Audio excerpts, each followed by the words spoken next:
Hello, everybody, and welcome to a special Facebook exclusive Gonzo and the Greg video. I'm Greg Parks alongside the producer Kurt Hoffman, and this is something we've been talking about for a little while now, a few weeks. We wanted to get Kurt on here to discuss comic books and wrestling. Now, before you turn off, there was a couple weeks ago, maybe not a month ago, on The Torch, there was like a week where there was a lot of discussion about comic book writers and whether or not they could transition to the world of writing professional wrestling. I know Bruce Mitchell talked about it on the audio. I talked about it with either James or Wade on the live cast, and I think we talked about it on Gonzo and the Greg. So Kurt, who is a huge comic book fan, is on here to kind of discuss this because I think this is a really interesting idea. I don't know anything about comic books. It's not my genre, so I wanted to kind of pick Kurt's brain here. And no, we did not plan to dress alike as far as the shirts go, the green shirts with the white stripes. It just happenstance. But, I actually just noticed it when we were looking at ourselves on TV. Like, so, the first question I want to ask you, Kurt, to kind of give the viewers at home a little idea of what your background is in comics, how long you've been reading, what kind of comics you read, and that sort of thing. My comic fanhood could date, almost as far back as maybe towards the later 80s, early 90s, around the Batman craze when the Batman movie came out. Around that time, I was watching the campy 60s TV series with my dad. That's pretty much where my comic hood started. But I wasn't really reading comics, per se, like collecting issue by issue. That really didn't happen until about maybe the later 90s when I was a big Captain America fan after the Batman craze throughout the 90s, and I started picking up Avengers. Pretty much my shtick's Avengers. And I started collecting George Perez Avengers that he did the ink for in the late 90s, or wrote for. And it was pretty much from then that's where I did my major collecting. And I know there's DC and Marvel. Which one are you? Well, I want to say I'm like 95% Marvel and 5% DC. Only because of the New 52, Greg. They took a lot of the major new DC titles and they started them over again. Or they took a lot of their long-standing DC titles and they started them over again at issue number 1. So I've actually started to fall in love with some of the titles they've relaunched. Yeah. So that's why I'm only going to say 5% DC. That's something I've heard about too recently launching. I'm primarily a Marvel guy. Okay. Now, you were able to listen to the Bruce Mitchell audio when he talked about the comic book writing as far as making transition to wrestling. If you could kind of talk about, sum up what he talked about, and also kind of give your reaction and your thoughts on what he was saying. I think in the Bruce Mitchell audio, granted it's been a couple weeks, but I think it was to do with comparing making a plot in wrestling to do with old DC, or an older DC plot called Flashpoint. Mm-hmm. And I think in Flashpoint, granted, as I said, I'm majorly a Marvel guy. I only know bits and pieces of what happened in Flashpoint. Pretty much had to do with a lot of DC's past getting rewritten to where you have like an alternate reality of weird shit going on, like Batman's dad's really Batman, he lived, I don't know, stuff like that. And I think if I remember correctly, the question was, could it be similar? Could you write a plot in wrestling similar to Flashpoint? Meaning, all of a sudden you turn on a random Monday Night Raw and hey, look, John Cena has his own heel stable group now, and like, what the hell's going on here? And then now you're gonna have to sit back and listen to them trying to explain to you how everything went on. As for that, that's that's like the whole complete bending of reality. Granted, professional wrestling bends reality a bit on its own, but they gotta have some basis in reality. Some foothold to where, it's fine you got colorful costume guys on the page in ink bending time and space and reality, but they actually see it live on TV. Especially when you're playing to fans in the arena too. Exactly. So that would be difficult. Yeah, imagine if me and you went to a Raw and we saw a couple dark matches, and then CM Punk comes out tagged up with R-Truth. Like, what's this shit? I don't know. Yeah. And then so that just totally throws everybody off to have that type of stuff happen. But there are some more finer points to comic book writing that I think would work really, really well with professional wrestling. So I guess my question, instead of taking plots from comic books and seeing if they would work in wrestling, I guess I'm more interested in the idea of people who write comic books writing for wrestling. And I guess my question to you is, instead of beating around the bush here, I'll just come out and ask it. Do you think, in general, comic book writers could make a smooth transition and write wrestling in a compelling way? Would it be smooth, like perfectly smooth? No, I don't think it'd be perfectly smooth. It would depend upon if the writer himself, what fundamental knowledge he has about wrestling. I mean, the more knowledge he has about wrestling, obviously, the better he'll fit in.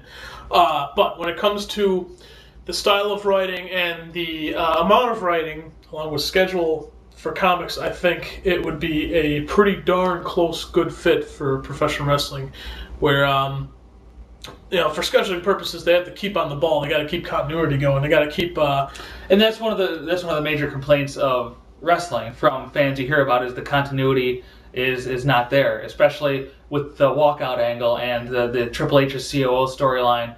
That's been one of the major complaints of that storyline. So the fact I think that comic book writers do have to keep a strong continuity when writing, that's number one on my list of what I would be looking for, and they, like you said, meet that criteria. Yeah, they meet that criteria. Second, though, you gotta find, God, imagine in a world of comics where if you if you take your final draft up to one of the major heads of Marvel or DC, the chief editor or whatnot, and they look at your draft, and they tear that shit to pieces in front of you and blow it up in the wind, and they say, get back in there and rewrite. I don't give a shit if we only got 1 week before we gotta ship these bastards out. You get back in there and you gotta write us up another draft. Now that, comic book writers, I mean, anybody really would have a hard time working with that type of shit. And that's an example of I'm assuming WWE's way of doing it. Exactly. And I mean, we can say, would writers of comic books make good WWE writers, or we could say, would they make good wrestling writers in general? And, imagine a new promotion opening up that is looking for writers, and they dip into the comic book genre to get them. And maybe they don't have the same ideas as Vince McMahon does about how to write TV. You mentioned that comic book writers kind of have to have an idea of what wrestling is about, and yet WWE is hiring these soap opera writers who really don't know anything. But I think the idea there is that Vince gives them structure, and they work with the producers, and they work with guys who have been on the writing team for a long time. So that's structured in a way where, for the soap opera writers who don't know anything about wrestling, they can start at the bottom, and their ideas get filtered through the wrestling minds of the producers of Vince McMahon. So there is a way for that to happen. Now, if we're talking, bring comic book guys in who don't know anything about wrestling and they don't have that filter, obviously that would be a problem. But if there's someone, like for example, a Paul Heyman who's out there, if he was in charge, the very top of the company, and under him were, say, 4 writers who have experience writing comics, they could write, and then Heyman would look over the script and say, okay, we can't do this, tweak it a little. So, I think it all depends on the structure, like you talked about, too. Yeah, I agree on that. And you're looking at comic book writers versus soap opera writers, what they have right now.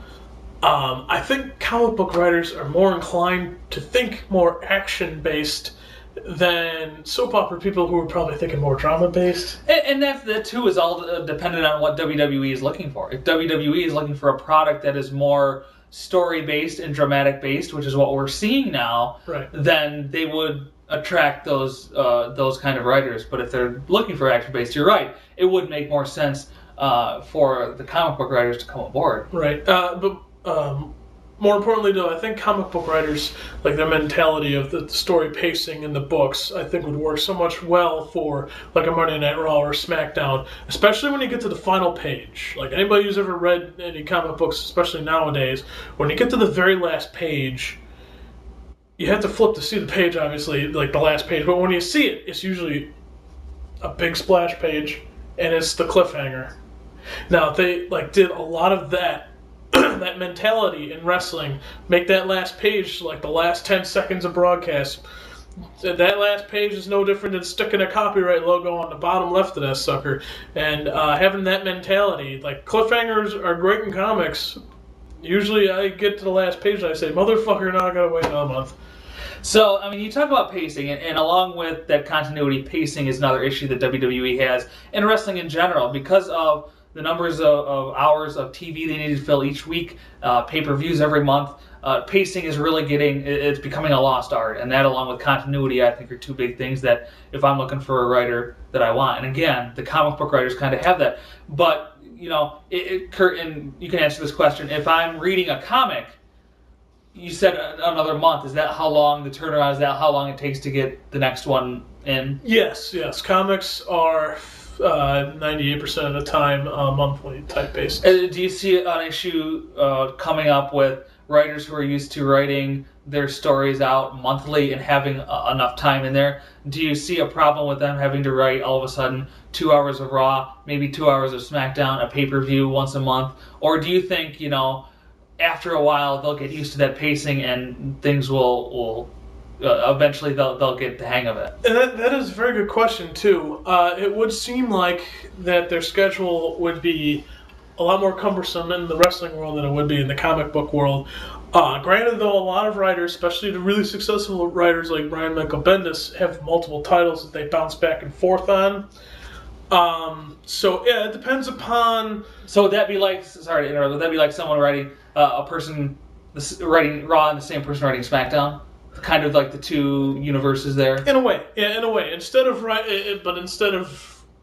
writing a comic that people easily read between 10 to 30 minutes, now you're planning on a show to last 2 hours. Now that could be the tricky part. But you also have a lot of different characters in these episodes that you can write for. So you're not writing a John Cena character for an hour of that Raw, and you're not having to come up with John Cena something for him to do an hour a week every week. And a pay-per-view, you have enough characters there, and this is, I think, maybe the comic book writers would be more apt to use a wider array of wrestlers on an episode than maybe we see now. Right, and also a good theory or a good practice to do with the comic book writers is maybe treat each feud like it's its own issue or its own team. Like this feud would have this writer go with that feud, and it's no different than having multiple writers in the Marvel universe.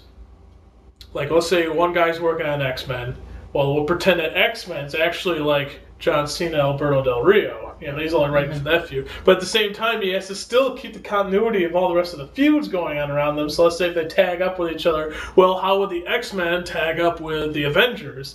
So I could see that working where it's not just one writer working on an entire 2-hour show, but each writer does their own feud, kind of like their own little story. And that's what we've seen John Pierre Marini, when he's done the live cast, the Pro Wrestling Torch live cast, he said he was basically responsible for the Legacy storyline leading up to WrestleMania a few years ago. So in a way, they do have writers working with, he worked with Lay Cool as well on SmackDown, so they do have writers that work with certain wrestlers. Unfortunately, too often what they write doesn't make air, or it's radically changed because of the layers in between. Another question I wanted to get to is, we've talked very glowingly about this possibility of comic book writers making it in the world of wrestling. What is the one or two biggest obstacles you think they would face in coming into the world of wrestling and writing wrestling TV? Well, number one is travel. I mean, that'll go for anybody, really. I mean, travel's number one. But do you see anything as far as how wrestling is presented or the fundamentals of wrestling on TV? Not so much the behind-the-scenes stuff, but what we see.